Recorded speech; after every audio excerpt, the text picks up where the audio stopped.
All right, students, to start the holiday cookie project, I have already begun on this one because it does take some time to actually trace out your shapes. You're going to need a large square green piece of paper. This is going to be what your artwork is on. Make sure you write your name on the back with a pencil. Okay, flip it over. And then you're going to trace shapes using the cookie cutters in a variety of places on this green paper. Make sure they're spaced out, and you can repeat shapes if you want to, but you want to fit about 10 shapes on your artwork when you're done. If you want to go a little bit more, a little bit less, depending on the size of your shapes, totally fine. That's up to you. But you want to make sure that your space is pretty well filled on your green paper with whatever sort of cookie cutter shapes that you want. So pick out which ones you think would be fun to add decorations to later on. Shapes are totally up to you. They don't even have to be holiday related. There are some in there, like these hearts, for example, that don't have to be Christmas or holiday related. So you can decide what shapes you want to use. It will still look like cookies when you're done, but you don't necessarily have to have them look like Christmas. Okay? So you're just kind of holding your hand down on the stencil and very carefully tracing the shape. Now this is kind of tricky. Some of these stencils are hard to trace. You want to kind of move your hand around your space while you trace. Make sure you're doing this with the pencil, and be very careful that you get all the details of the stencil traced out on your paper. So for example, like on this one, I have to make sure I go slow and trace around these bumps. Try not to move my stencil or my cookie cutter while I trace. Switch my hand over and trace the other side.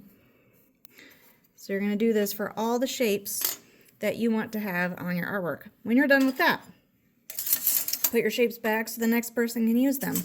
And then you can start painting your cookies. So you're going to get a plate with brown and white paint. You're going to dip it in both the brown and the white before you paint.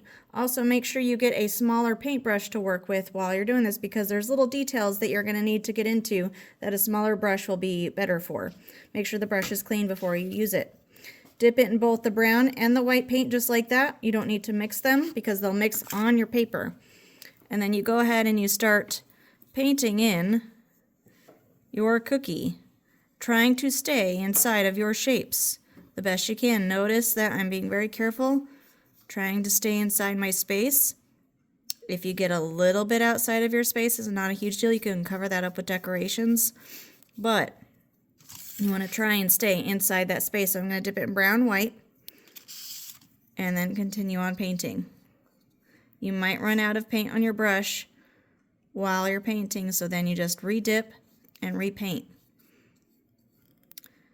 Being very careful, trying to stay inside of your shapes. This is kind of the paint technique that we're working on for this one, is just controlling your brush and trying to stay inside these kind of trickier shapes with the already liquid paint. So this is tempera paint that you're using, different than the watercolor paint that you used on your dragon eyes. It is already liquefied. You do not need to get it wet before you use it. Okay, so there's the one shape I already have done. Then I'll move on to the next one. Dip, dip. Okay, and then you move on to the next shape. I'm going to go ahead and do this heart one next.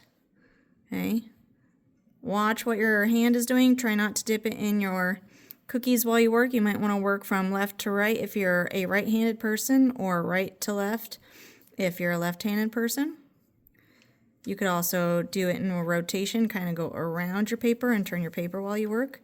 Whatever works best for you, not to get your hand in your work while you are painting your cookies. The color you're shooting for is kind of a light brown color.